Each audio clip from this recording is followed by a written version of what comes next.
દક્ષિણ ગુજરાતના ખેડૂતો રાજ્યના પાણી પુરવઠા મંત્રી ઈશ્વરસિંહ પટેલ સાથે બેઠક કરી હતી। આ બેઠકમાં તેમણે ઉકાઈ જમણા કાંઠા નહેરમાં 90 દિવસ સુધી પાણી પુરવઠો બંધ ન રાખવા માટે રજૂઆત કરી હતી। આ બેઠક હાંસોટ પંડવાઈ સુગર ફેક્ટરી ખાતે યોજાઈ હતી। ખેડૂતો મંત્રીએ જણાવ્યું હતું કે તાજેતરના કમોસમી વરસાદને કારણે તેમના પાકને મોટું નુકસાન થયું છે। જો હવે નહેરમાં 90 દિવસ સુધી પાણી બંધ રહેશે તો ખેતરમાં સિંચાઈ માટે પાણી ન મળતા 2 વાર પાકને ગંભીર નુકસાન થયું છે અને હવે જો ઉકાઈ જમણા કાંઠાની નહેર બંધ રહેશે તો ત્રીજો પાક પણ નિષ્ફળ જશે, જેને લઈ ખેડૂતો 2 વારના મારથી બચવા ત્રીજી વારના પાકથી થોડું જીવનદાન મળશે। વધુમાં ખેડૂતોએ રજૂઆત કરી હતી કે નહેરના સમારકામનું કામકાજ આ વર્ષે બંધ રાખીને આવતા વર્ષે કરવામાં આવે, જેથી તેમની આર્થિક નુકસાન ન થાય। જળ સંપત્તિ મંત્રી ઈશ્વરસિંહ પટેલે ખેડૂતોની રજૂઆત ધ્યાનપૂર્વક સાંભળી હતી। તેમણે ખેડૂતોના હિતમાં યોગ્ય નિર્ણય લેવા આવશે એવી ખાતરી આપી હતી। આ અંગે મંત્રી ઈશ્વરસિંહ પટેલે ટેલિફોનિક વાતચીતમાં જણાવ્યું હતું કે ખેડૂતો દ્વારા નહેરમાં પાણી પુરવઠા અંગે રજૂઆત કરવામાં આવી છે। આ બાબતે રાજ્યના મુખ્યમંત્રી ભૂપેન્દ્ર પટેલ સાથે ચર્ચા કરીને નિર્ણય લેવામાં આવશે।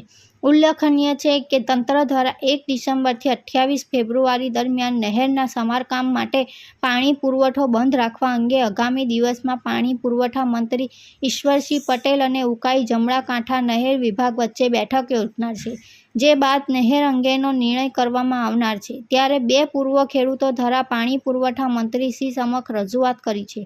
ત્યારે કુદરતના મારથી ધરતીપુત્રો પીસાઈ રહ્યા છે। આ વચ્ચે નહેર 90 દિવસ માટે 2 બ્રિજ સ્ટાઇફન ટનલ બનાવવા માટે ચાલુ વર્ષે બંધ ના રાખવા માટે ખેડૂતોની માંગ કરી રહ્યા છે।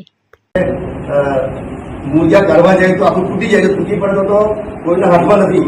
આપણને 90 દિવસ જગ્યાએ 120 દિવસ થઈ જાય, 4 મહિના થાય, કારણ કે તૂટ્યા પછી એને તાત્કાલિક એ કરવામાં આખી સિસ્ટમ બગડે ને આપણે ખેડૂતો કરેલો ખર્ચો પણ આપણે તમામ ખર્ચો કરનાર એકવાર પાણી ના આવે તો આપણો કરેલો ખર્ચો ભરાય પડે તો પાક આપણો બગડે। જેથી કરીને આગળ રાજ્ય કરવામાં જવાનું હતું, હું પણ આપણા રાજ્યના મુખ્યમંત્રી સીએમ સાહેબને ગુજરાતભાઈને પણ જઈને વાત કરીશ કે સાહેબ અમારે ત્યાં ઉનાળાનું ડાંગર કે જે મે મહિનામાં વરસાદ પડવાને કારણે લોકોનું લોસ થયું, આ ચોમાસાની અંદર પણ અત્યારે બધાનો બગાડ થયો છે અને સતત ત્રીજી સીઝન એટલે કે જો હવે જો બંધ કરવામાં આવે ચાલુ વર્ષે તો લોકોને ડાંગરનો પાક કરવાનું મળે નહીં અને સતત 3 સીઝન સુધી જો એને લોસ જાય તો ખેડૂત આર્થિક રીતે નબળો પડે, એવું પણ થાય અને આમાં ઘણા એટલે 80-90% 100% લોકો લોન લઈને ખેતી કરતા હોય છે। ઘણા લોકો એવા હોય છે કે ભાઈ લોન નહીં મળે તો પોતાની જણસ મૂકીને પણ પૈસા લાવતા હોય, વ્યાજે પૈસા લાવીને આવું કરતા હોય છે। ત્યારે ખેડૂતોની આપણે બધાની લાગણી છે, લાગણી હું સીએમ સાહેબને વ્યક્ત કરીશ અને કહીશ કે ભાઈ આ ચાલુ વર્ષે આવતા વર્ષે આપણે માનસિકતા બનાવવાની છે કે ભાઈ આવતા વર્ષે 90 દિવસ માટે બંધ રહે, બને એટલા પ્રયાસ